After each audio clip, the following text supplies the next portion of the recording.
viewers, welcome back to News TV 84 break ਤੋਂ ਬਾਅਦ ਹੁਣ ਅਸੀਂ ਗੱਲਬਾਤ ਕਰ ਰਹੇ ਹਾਂ 6 for Justice ਦੇ ਲੀਗਲ ਐਡਵਾਈਜ਼ਰ ਸਰਦਾਰ ਗੁਰਪਤਵੰਤ ਸਿੰਘ ਪੰਨੂ ਜੀ ਨਾਲ, ਜਿਹੜੇ ਕਿ ਇਸ ਵੇਲੇ ਸਾਨੂੰ ਫੋਨ ਲਾਈਨ ਤੇ ਜੁੜ ਚੁੱਕੇ ਨੇ। ਜੀ ਵੀਰ ਜੀ, ਵਾਹਿਗੁਰੂ ਜੀ ਕਾ ਖਾਲਸਾ, ਵਾਹਿਗੁਰੂ ਜੀ ਕੀ ਫਤਿਹ। ਜੀ ਭੈਣ ਜੀ, ਵਾਹਿਗੁਰੂ ਜੀ ਕਾ ਖਾਲਸਾ, ਵਾਹਿਗੁਰੂ ਜੀ ਕੀ ਫਤਿਹ। ਜੀ ਵੀਰ ਜੀ, ਜਿਸ ਤਰ੍ਹਾਂ ਬੀਤੇ ਕੱਲ 에ਅਰ ਇੰਡੀਆ ਦੀ ਫਲਾਈਟ 182 ਦੇ ਹਾਦਸੇ ਨੂੰ 30 ਸਾਲ ਹੋ ਗਏ ਨੇ, ਭਾਰਤੀ ਖੁਫੀਆ ਏਜੰਸੀਆਂ ਨੇ ਇਹ ਘਟੀਆ ਕੰਮ ਕੀਤਾ, ਪਰ ਦੋਸ਼ ਇਹਨਾਂ ਨੇ ਸਿੱਖਾਂ ਦੇ ਉੱਪਰ ਲਗਾ ਦਿੱਤਾ।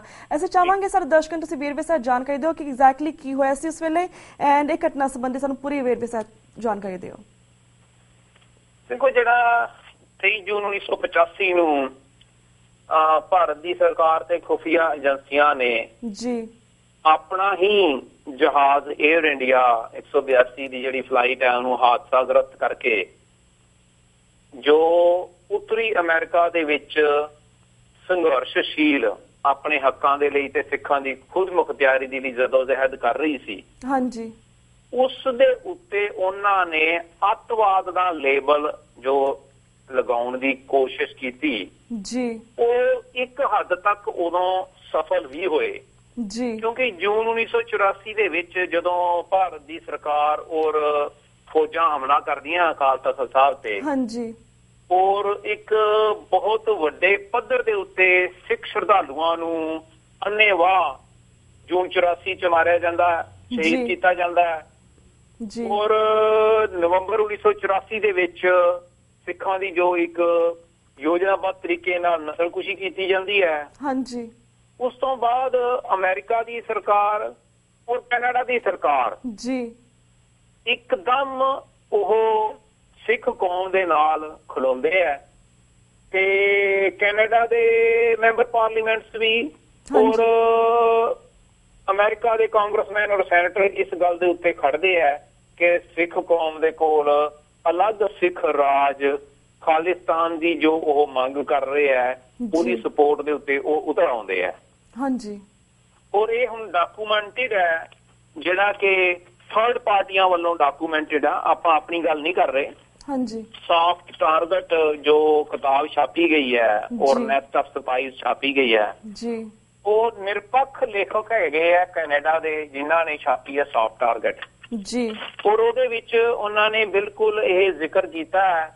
ਕਿ ਜਦੋਂ ਅਮਰੀਕਨ ਸੈਨੇਟਰਸ ਜਾਂ ਕਾਂਗਰਸਮੈਨਾਂ ਦੀਆਂ ਸਿੱਖ ਕੌਮ ਦੇ ਹੱਕ ਵਿੱਚ ਸਟੇਟਮੈਂਟਾਂ ਆਈਆਂ ਜੀ, ਤੇ ਜਿਹੜਾ ਰਾਹ ਦਾ ਮੁਖੀ ਸੀ ਜੋ ਬਾਹਰਲੇ ਦੇਸ਼ਾਂ ਵਿੱਚ, ਰਾਹ ਦਾ ਡਾਇਰੈਕਟਰ ਨਹੀਂ, ਜੋ ਰਾਹ ਨੂੰ ਰਨ ਕਰਦਾ ਸੀ ਅਮਰੀਕਾ ਦੇ ਵਿੱਚ ਕੁਮਾਰ, ਇਹ ਉਹਦੀ ਸਟੇਟਮੈਂਟ ਸੀ ਮਿਸਟਰ ਕਸ਼ਮੀਰੀ ਨੂੰ ਕਿ ਜੇ ਅਮਰੀਕਾ ਦੇ ਹੱਥ ਵਿੱਚ ਹੋਵੇ ਤੇ ਉਹ ਇੰਡੀਆ ਦੇ ਕਈ ਟੁਕੜੇ ਕਰ ਦੇਣ ਜੀ। ਸਟੇਟਮੈਂਟ ਜਿਹੜੀ ਉਹਨਾਂ ਨੇ ਸਿੱਖਾਂ ਦੇ ਹੱਕ 'ਚ ਦਿੱਤੀ ਸੀ ਉਹਦੇ ਬਾਰੇ ਉਹ ਕਹਿ ਰਿਹਾ ਸੀ, ਹਾਂਜੀ। ਪਰ ਅਮਰੀਕਾ ਦੀ ਸਰਕਾਰ ਤੇ ਕੈਨੇਡਾ ਦੀ ਸਰਕਾਰ ਕਦੀ ਵੀ ਜਿਸ ਦੇ ਉੱਤੇ ਅੱਤਵਾਦ ਦਾ ਇਲਜ਼ਾਮ ਲੱਗਦਾ ਹੈ, ਅੱਤਵਾਦ ਦਾ ਇਲਜ਼ਾਮ ਲੱਗਦਾ, ਉਹਨੂੰ ਕਦੀ ਸਪੋਰਟ ਨਹੀਂ ਕਰ ਸਕੇਗੀ ਜੀ। ਸੋ ਉੱਥੋਂ ਉਹਨਾਂ ਦੀ ਸ਼ੁਰੂਆਤ ਹੁੰਦੀ ਹੈ ਕਿ ਉੱਤਰੀ ਅਮਰੀਕਾ 'ਚ ਜਿਹੜੀ ਇੱਕ ਕੰਪੇਨ ਚੱਲ ਰਹੀ ਸੀ ਉਸ ਨੂੰ ਅੱਤਵਾਦ ਸਿੱਖਾਂ ਦੇ ਸਿਰ ਦੇ ਉੱਤੇ ਕਿਵੇਂ ਜਿਹੜਾ ਹੈ ਉਹ ਥੋਪ ਦਿੱਤਾ ਜਾਏ, ਲੇਬਲ ਕਰ ਦਿੱਤਾ ਜਾਏ, ਹਾਂਜੀ। ਇਹੀ ਕਾਰਨ ਸੀ ਕਿ ਉਹਨਾਂ ਨੇ 에ਅਰ ਇੰਡੀਆ ਦਾ ਜਿਹੜਾ ਜਹਾਜ਼ ਹੈ ਆਪਣਾ, ਉਹਨੂੰ ਹਾਦਸਾ ਗ੍ਰਸਤ ਕਰਾਇਆ ਆਪਣੀ ਖੁਫੀਆ ਏਜੰਸੀਆਂ ਦੇ ਥਰੂ, ਔਰ ਅਗਲੇ 30 ਸਾਲ ਜਿਹੜਾ ਹੈ ਉਹ ਇਲਜ਼ਾਮ ਜਿਹੜਾ ਸਿੱਖ ਕੌਮ ਤੇ ਲਗਾਤਾਰ ਲੱਗਦਾ ਰਿਹਾ। ਬਿਲਕੁਲ ਜੀ ਜੀ।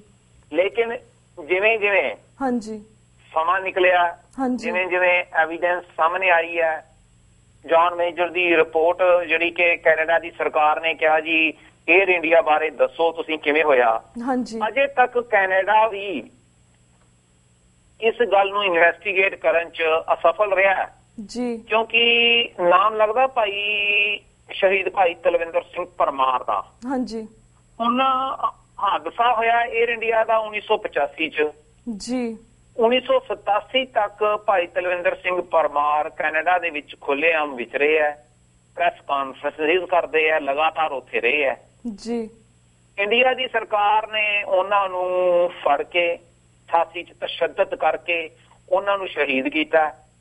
ਸਵਾਲ ਇਹ ਉੱਠਦੇ ਹੈ ਕਿ ਜਿਹੜਾ ਬੰਦਾ ਇੱਕ ਆਪਣੀ ਕੌਮ ਦੇ ਲਈ ਆਪਣੀ ਅਲੱਗ ਰਾਜ ਪੰਜਾਬ ਨੂੰ ਆਜ਼ਾਦ ਕਰਾਉਣ ਲਈ ਕੈਨੇਡਾ ਦਾ ਸਿਟੀਜ਼ਨ ਹੋ ਕੇ ਆਪਣੀ ਸ਼ਹਾਦਤ ਦਿੰਦਾ ਜੀ, ਔਰ ਜੇ ਇੰਡੀਆ ਕਹਿੰਦੀ ਹੈ ਵੀ ਇਹਨੇ 에ਅਰ ਇੰਡੀਆ ਦਾ ਜਿਹੜਾ ਪਲੇਨ ਉਡਾਇਆ ਸੀ ਹਾਂਜੀ ਤੇ ਉਹਨਾਂ ਨੇ ਉਹਦੇ ਤੇ ਕੇਸ ਉਸ ਵਕਤ ਕਿਉਂ ਨਹੀਂ ਚਲਵਾਇਆ, ਜਾਂ ਉਹਨਾਂ ਨੇ ਉਹਨੂੰ ਕੈਨੇਡਾ ਦੇ ਨਾਲ ਕਿਉਂ ਨਹੀਂ ਗੱਲਬਾਤ ਕੀਤੀ? ਬਿਲਕੁਲ ਉਹਦਾ ਜੀ ਕਾਰਨ ਮੁੱਖ ਇਹ ਸੀ।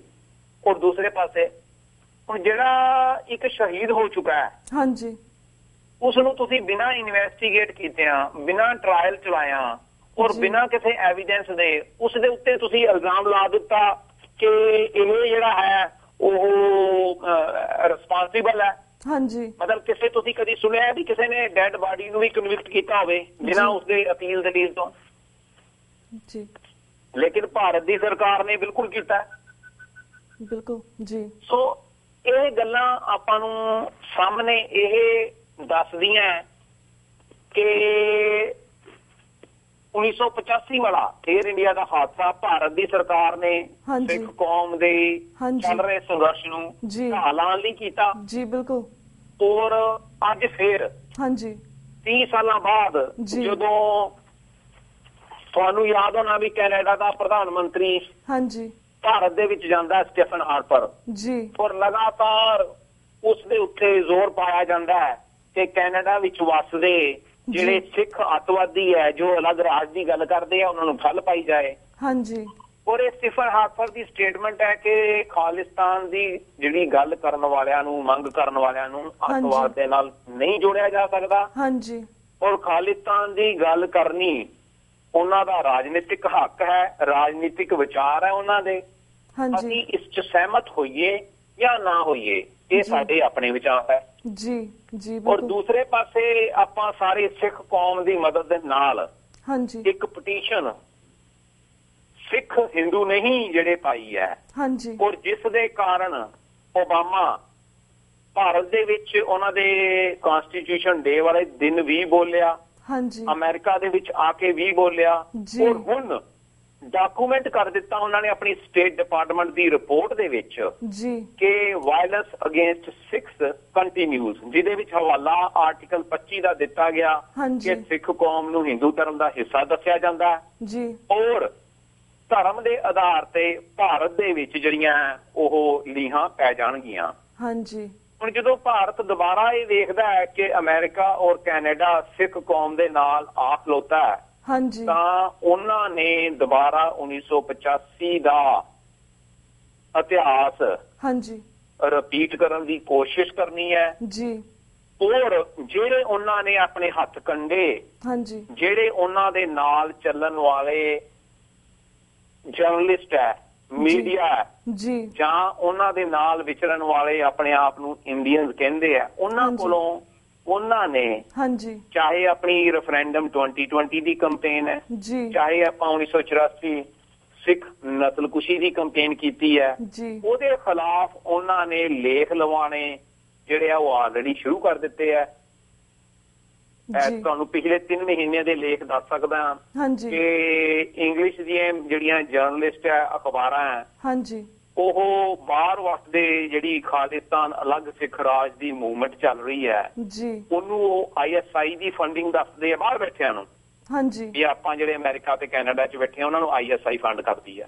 ਜੀ ਪਹਿਲਾਂ ਤਾਂ ਪੰਜਾਬ 'ਚ ਲੱਗਦਾ ਸੀ ਇਲਜ਼ਾਮ, ਹੁਣ ਬਾਹਰ ਲੱਗਣ ਲੱਗ ਗਏ ਆ। ਹਾਂਜੀ ਸਿੱਖਸ ਫਾਰ ਜਸਟਿਸ ਨੂੰ ਵੀ ISI ਦਾ ਫੇਸ ਦੱਸਿਆ ਜਾਂਦਾ ਹੈ। ਜੀ ਔਰ ਜਿਹੜੀ ਵੀ ਕੌਮ ਪ੍ਰਤੀ ਕੰਮ ਕਰਦੇ ਆ ਹਾਂਜੀ ਉਹਨਾਂ ਦੇ ਉੱਤੇ ਪੈਸੇ ਇਕੱਠੇ ਕਰਨ ਦੇ ਇਲਜ਼ਾਮ ਲਗਾਏ ਜਾਂਦੇ ਆ। ਪੰਜਾਬੀ ਅਖਬਾਰਾਂ 'ਚ ਤੁਸੀਂ ਦੇਖੇ ਹੋਣੇ ਆਰਟੀਕਲ ਲੱਗਦੇ।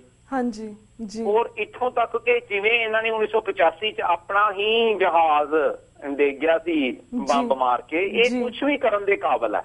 ਹਾਂਜੀ ਇਹ ਆਪਾਂ ਨੂੰ ਦੇਖਣਾ ਪੈਣਾ ਹੈ ਕਿ ਜੋ 1985 'ਚ ਸਬਕ ਆਪਾਂ ਨੂੰ ਸਿਖਾਇਆ ਗਿਆ ਸੀ, ਆਪਾਂ 30 ਸਾਲ ਉਹ ਡਿਫੈਂਡ ਨਹੀਂ ਕਰ ਸਕੇ। ਹਾਂਜੀ ਜੀ ਆਪਾਂ ਨੂੰ ਚਾਹੀਦਾ ਕਿ ਇੱਕਮੁੱਠ ਹੋ ਕੇ ਜਿਹੜੀ ਆਪਾਂ ਸਿੱਖ ਕੌਮ ਦਾ ਜੀ ਪੰਜਾਬ ਨੂੰ ਭਾਰਤ ਦੇ ਕਬਜ਼ੇ 'ਚੋਂ ਆਜ਼ਾਦ ਕਰਾਉਣ ਦੀ ਮੁਹਿੰਮ ਚਲਾਈ ਹੈ, ਹਾਂਜੀ ਉਹ ਆਪਾਂ ਘਰ ਘਰ ਪਹੁੰਚਾਈਏ, ਬਿਲਕੁਲ ਤਾਂ ਕਿ ਆਪਾਂ ਯੂਨਾਈਟਿਡ ਨੇਸ਼ਨਜ਼ ਨੂੰ ਇਹ ਗੱਲ ਦੱਸ ਸਕੀਏ ਕਿ ਇੱਕ ਅਲੱਗ ਸਿੱਖ ਰਾਜ ਸਿੱਖ ਕੌਮ ਦਾ ਹੱਕ ਹੈ। ਹਾਂਜੀ ਔਰ ਅੰਤਰਰਾਸ਼ਟਰੀ ਜਿਹੜੇ ਕਾਨੂੰਨ ਹੈ ਜੀ ਉਹਨਾਂ ਤਹਿਤ ਜੇ ਕੈਨੇਡਾ ਦੇ ਵਿੱਚ ਕਿਊਬਿਕ ਦੇ ਵਿੱਚ ਰੈਫਰੈਂਡਮ ਹੋ ਸਕਦਾ ਹੈ, ਹਾਂਜੀ ਔਰ ਭਾਰਤ ਨੇ ਉਹ ਕੋਵਨੈਂਟ ਯੂਨਾਈਟਿਡ ਨੇਸ਼ਨਸ ਦੀ ਸੰਧੀ ਜਿਹੜੀ ਸਾਈਨ ਕੀਤੀ ਹੈ ਹਾਂਜੀ ਤੇ ਸਿੱਖ ਕੌਮ ਨੂੰ ਹੱਕ ਕਿਉਂ ਨਹੀਂ ਮਿਲ ਸਕਦਾ ਔਰ ਮਿਲਣਾ ਚਾਹੀਦਾ। ਜੀ ਜੀ ਬਿਲਕੁਲ ਜੀ ਜੀ ਵੀਰ ਜੀ ਤੁਸੀਂ ਗੱਲ ਕੀਤੀ ਹੈ ਕਿ ਸਿੱਖ ਰੈਫਰੈਂਡਮ ਦੀ ਜਿਹੜੀ ਆਵਾਜ਼ ਹੈ ਅਸੀਂ ਘਰ ਘਰ ਤੱਕ ਪਹੁੰਚਾਈਏ, ਸਪੈਸ਼ਲੀ ਪੰਜਾਬ ਦੇ ਵਿੱਚ। ਪਰ ਆਈ ਥਿੰਕ ਸਿੱਖ ਰੈਫਰੈਂਡਮ ਜਿਹੜਾ ਦੁਨੀਆ ਭਰ ਦੇ ਵਿੱਚ ਬਾਹਰ ਦੇ ਦੇਸ਼ਾਂ ਦੇ ਵਿੱਚ ਕਾਫੀ ਇਹਦੀ ਆਵਾਜ਼ ਸੀਗੀ, ਪਰ ਹੁਣ ਤਾਂ ਅਨੰਦਪੁਰ ਸਾਹਿਬ ਵਿਖੇ ਵੀ 350 ਸਾਲਾ ਸਥਾਪਨਾ ਦਿਵਸ ਜਦੋਂ ਮਨਾਇਆ ਗਿਆ,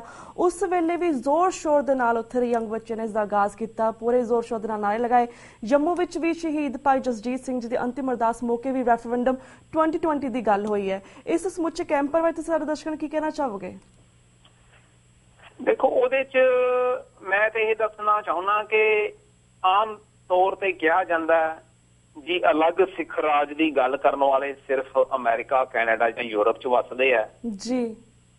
ਜਦੋਂ ਸੰਤ ਜਰਨੈਲ ਸਿੰਘ ਸ਼ਹੀਦ ਭਿੰਡਰਾਂ ਵਾਲਿਆਂ ਦਾ ਇੱਕ ਪੋਸਟਰ ਜੰਮੂ ਦੇ ਵਿੱਚ ਲਾ ਦਿੱਤਾ ਜਾਂਦਾ ਹੈ ਜੀ, ਤੇ ਉੱਥੇ ਨਾ ਤੇ ISI ਨੇ ਫੰਡ ਦਿੱਤਾ, ਨਾ ਉੱਥੇ ਸਿੱਖਸ ਫਾਰ ਜਸਟਿਸ ਨੇ ਫੰਡ ਦਿੱਤਾ, ਤੇ ਨਾ ਹੀ ਉੱਥੇ ਕੈਨੇਡੀਅਨ ਤੇ ਅਮਰੀਕਨ ਸਿਟੀਜ਼ਨ ਨੇ ਜਾ ਕੇ ਭਾਰਤ ਦੇ ਖਿਲਾਫ, ਉਹਦੇ ਕਾਨੂੰਨ ਦੇ ਖਿਲਾਫ, ਸੰਤਾਂ ਦੇ ਹੱਕ 'ਚ ਹਜ਼ਾਰਾਂ ਦੀ ਤਾਦਾਦ 'ਚ ਬਾਹਰ ਆ ਕੇ ਕਰਫਿਊ ਨੂੰ ਤੋੜ ਕੇ ਭੰਗ ਕੀਤਾ। ਉਹਨਾਂ ਨੇ ਸ਼ਾਂਤਮਈ ਤਰੀਕੇ ਨਾਲ ਉਹ ਗੋਲੀਆਂ ਜਿਹੜੀਆਂ ਸੀਨੇ 'ਚ ਖਾਧੀਆਂ ਆਪਣੀ ਛਾਤੀਆਂ 'ਚ ਜੀ। ਇਹ ਇਸ ਗੱਲ ਦਾ ਸਬੂਤ ਹੈ ਕਿ ਸਿੱਖ ਕੌਮ ਆਜ਼ਾਦੀ ਦੇ ਲਈ ਅੱਜ ਵੀ, ਚਾਹੇ ਉਹ ਭਾਰਤ ਦਾ ਕੋਈ ਹਿੱਸਾ ਹੋਵੇ ਜਾਂ ਪੰਜਾਬ ਹੋਵੇ, ਉਹਦੇ 'ਚ ਤਿਆਰ ਹੈ। ਹਾਂਜੀ। ਇਸੇ ਤਰੀਕੇ ਨਾਲ ਜਦੋਂ 350ਵਾਂ ਸਥਾਪਨਾ ਦਿਵਸ ਖਾਲਸੇ ਦੀ ਉਸ ਜਨਮ ਭੂਮੀ ਅਨੰਦਪੁਰ ਸਾਹਿਬ ਦੇ ਵਿੱਚ ਮਨਾਇਆ ਜਾਂਦਾ ਹੈ, ਹਾਂਜੀ, ਤੇ ਉੱਥੇ ਤੁਸੀਂ ਦੇਖੋ ਜਿਹੜੀਆਂ ਤੁਹਾਡੇ ਕੋਲ ਵੀਡੀਓਜ਼ ਆਈਆਂ 14 ਸਾਲ ਤੋਂ ਲੈ ਕੇ 24 ਸਾਲ ਦੇ ਨੌਜਵਾਨ ਸਿੱਖ ਹਾਂਜੀ ਲਗਾਤਾਰ ਰੈਫਰੈਂਡਮ 2020 ਦੇ ਜਿਹੜੇ ਪੈਂਫਲੇਟ ਹੈ ਉਹ ਆਮ ਸੰਗਤ ਚ ਵੰਡਦੇ ਨਜ਼ਰ ਆਉਂਦੇ ਆ, ਉਹ ਸਮਝਾਉਂਦੇ ਨਜ਼ਰ ਆਉਂਦੇ ਆ। ਉਹ ਕਿਸੇ ਨੇ ਤਿਆਰ ਨਹੀਂ ਕੀਤੇ, ਉਹਨਾਂ ਨੇ ਆਪ ਡਾਊਨਲੋਡ ਕੀਤਾ, ਸਾਰਾ ਕੁਝ ਆਪ ਪ੍ਰਿੰਟ ਕਰਾਇਆ ਤੇ ਆਪੇ ਹੀ ਅੱਗੇ ਉਹਨਾਂ ਨੇ ਵੰਡਿਆ ਜੀ। ਸੋ ਇਹੀ ਅਸੀਂ ਗੁਜ਼ਾਰਿਸ਼ ਕਰਦੇ ਹਾਂ ਬਾਹਰ ਬੈਠੇ ਸਿੱਖ ਕੌਮ ਨੂੰ ਔਰ ਪੰਜਾਬ ਦੇ ਵਿੱਚ ਹਾਂਜੀ ਆਜ਼ਾਦੀ ਜਿਹੜੀ ਹੈ ਜਾਂ ਪੰਜਾਬ ਜਿਹੜਾ ਭਾਰਤੀ ਕਬਜ਼ੇ ਚੋਂ ਆਜ਼ਾਦ ਜਿਹੜਾ ਕਰਵਾਉਣਾ ਹੈ ਹਾਂਜੀ ਉਹ ਮੰਗਿਆ ਨਹੀਂ ਮਿਲਦੀ, ਉਹ ਲੈਣੀ ਪੈਣੀ ਹੈ। ਬਿਲਕੁਲ। ਔਰ ਬਾਹਰ ਬੈਠਿਆਂ ਨੇ ਕਿਸੇ ਨੇ ਦਵਾ ਨਹੀਂ ਸਕਣੀ, ਉਹ ਖਰਾਤ ਹੁੰਦੀ ਹੈ। ਆਜ਼ਾਦੀ ਕੌਮ ਦੇ ਜਿਹੜੇ ਸੰਘਰਸ਼ਸ਼ੀਲ ਯੋਧੇ ਹੈ ਉਹਨਾਂ ਨੇ ਆਪ ਲੈਣੀ ਹੈ ਔਰ ਕਾਨੂੰਨ ਦੇ ਦਾਇਰੇ ਵਿੱਚ ਆਜ਼ਾਦ ਕਰਾਉਣਾ ਪੰਜਾਬ ਨੂੰ ਭਾਰਤੀ ਕਬਜ਼ੇ ਚੋਂ। ਉਹ ਵਾਲਾ ਤੀਰ ਜਿਹੜਾ ਹੈ ਉਹ ਨਿਕਲ ਚੁੱਕਾ ਜੀ। ਉਸ ਦਾ ਤੁਸੀਂ ਰਿਐਕਸ਼ਨ ਜਿਹੜਾ ਹੈ ਉਹਨਾਂ ਦੇ ਜਿਹੜੇ ਜਿੱਦਾਂ ਡਾਕਟਰ ਸਾਹਿਬ ਬਖੂਬੀ ਦੱਸਦੇ ਆ, ਬਾਦਲ ਦੇ ਜਮੂਰੇ ਜੀ ਕੇ ਜਾਂ ਭਾਰਤੀ ਸਰਕਾਰ ਦੇ ਪਿਆਦੇ ਔਰ ਉਹਨਾਂ ਦੇ ਜਮੂਰੇ, ਉਹ ਅੱਜ ਟੀਵੀਆਂ ਦੇ ਉੱਤੇ ਆ ਕੇ ਇਹ ਗੱਲ ਲੰਬੀਆਂ ਬਾਹਾਂ ਕਰਕੇ ਕਹਿਣ ਦੀ ਕੋਸ਼ਿਸ਼ ਕਰ ਰਹੇ ਹੈ ਕਿ ਖਾਲਿਸਤਾਨ ਸਿਰਫ ਬਾਹਰ ਦੇ ਜਿਹੜੇ ਸਿੱਖ ਵਸਦੇ ਉਹਨਾਂ ਦੇ ਮਨ ਦੀ ਪੈਦਾਇਸ਼ ਹੈ ਤੇ ਉਹਨਾਂ ਨੂੰ ਜੰਮੂ ਕਸ਼ਮੀਰ ਕਿਉਂ ਨਹੀਂ ਦਿਸਿਆ, ਉਹਨਾਂ ਨੂੰ ਅਨੰਦਪੁਰ ਸਾਹਿਬ ਕਿਉਂ ਨਹੀਂ ਦਿਸਿਆ, ਉਹਨਾਂ ਨੂੰ ਇਹ ਕਿਉਂ ਨਹੀਂ ਦਿਸਿਆ ਕਿ ਰਾਜਨਾਥ ਜਦੋਂ ਅਨੰਦਪੁਰ ਸਾਹਿਬ 'ਚ ਬੋਲ ਰਿਹਾ ਤੇ ਸੈਂਕੜੇ ਜੁਝਾਰੂ ਜਿਹੜੇ ਕਿ ਦੱਸਦੇ ਆ ਸ਼੍ਰੋਮਣੀ ਅਕਾਲੀ ਦਲ ਅੰਮ੍ਰਿਤਸਰ ਸਿਮਰਜੀਤ ਸਿੰਘ ਮਾਨ ਦੇ ਸਾਥੀ ਹੈ, ਉਹਨਾਂ ਨੇ ਖੁੱਲੇਆਮ ਖਾਲਿਸਤਾਨ ਦੇ ਨਾਅਰਿਆਂ ਦੇ ਨਾਲ ਅਨੰਦਪੁਰ ਸਾਹਿਬ ਗੁੰਜਾ ਦਿੱਤਾ। ਔਰ ਰਾਜਨਾਥ ਨੂੰ ਚੁੱਪ ਹੋਣਾ ਪਿਆ। ਇਹਨਾਂ ਜਮਹੂਰੀਆਂ ਨੂੰ ਉਹ ਕਿਉਂ ਨਹੀਂ ਦਿਸਦਾ? ਜੀ ਬਿਲਕੁਲ ਬਿਲਕੁਲ ਵੀਰ ਜੀ। ਸੋ ਆਪਾਂ ਆਪਣੀ ਆਵਾਜ਼ ਗੁਰੂ ਨਾਨਕ ਨਾਮ ਲੈਵਾ ਸਿੱਖ ਜਿਹੜੇ ਆ ਉਹ ਜਾਰੀ ਰੱਖੀਏ। ਉਹ ਦਿਨ ਦੂਰ ਨਹੀਂ ਜਿੱਦਣ ਪੰਜਾਬ ਭਾਰਤ ਦੇ ਕਬਜ਼ੇ ਚੋਂ ਆਜ਼ਾਦ ਹੋਵੇਗਾ। ਬਿਲਕੁਲ ਬਿਲਕੁਲ ਵੀਰ ਜੀ ਥੈਂਕ ਯੂ ਸੋ ਮਚ ਕਿ ਤੁਸੀਂ ਇਹਨਾਂ ਦੋ ਮੁੱਦਿਆਂ ਦੇ ਉੱਪਰ ਆਪਣੇ ਵਿਚਾਰ ਸਾਡੇ ਦਰਸ਼ਕਾਂ ਨਾਲ ਸਾਂਝੇ ਕੀਤੇ। ਹੁਣ ਅਸੀਂ ਤੁਹਾਡੇ ਕੋਲ ਇਜਾਜ਼ਤ ਲੈਂਦੇ ਹਾਂ। ਵਾਹਿਗੁਰੂ ਜੀ ਕਾ ਖਾਲਸਾ, ਵਾਹਿਗੁਰੂ ਜੀ ਕੀ ਫਤਿਹ। ਵਿਊਅਰਸ, ਇਸ ਨਾਲ ਅਸੀਂ ਤੁਹਾਡੇ ਕੋਲ ਇਜਾਜ਼ਤ ਲੈਂਦੇ ਹਾਂ। ਕੱਲ ਮਿਲਾਂਗੇ ਸੇਮ ਟਾਈਮ ਸੇਮ ਸ਼ੋ ਤੇ, ਤਦ ਤੱਕ ਲਈ ਵਾਹਿਗੁਰੂ ਜੀ ਕਾ ਖਾਲਸਾ, ਵਾਹਿਗੁਰੂ ਜੀ ਕੀ ਫਤਿਹ।